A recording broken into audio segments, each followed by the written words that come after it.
Now, probably a lot of you have heard about what's going on in New Brunswick and Saskatchewan, where they're making it mandatory for teachers to report to parents if a child is using a chosen name or pronouns that don't seem to align with their sex assigned at birth. There are lots of people who are politically minded who can explain it to you better than I can, but I wanted to give my 2 cents as somebody who was actually a trans kid in high school. My parents found out that I was trans by reading my journal, going through my emails, and then confronting me about it.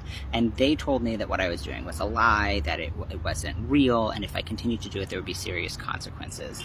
But I found ways around them. I hid clothes at my friends' houses. I'd get changed before school. I told my friends and I told a couple of my teachers what I wanted to be going by, and they started to respect that. And then somebody told my parents. I think it was probably somebody in my friend group who was a little more conservatively minded.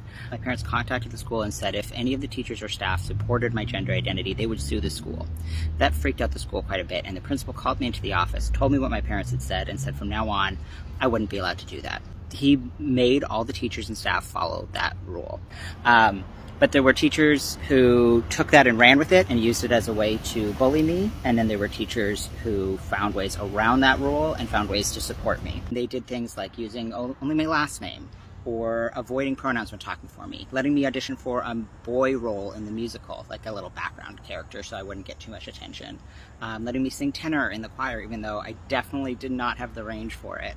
After my parents did find out this trans thing wasn't going away and did kick me out of the house, the teachers who supported me were the only reason that I stayed in school.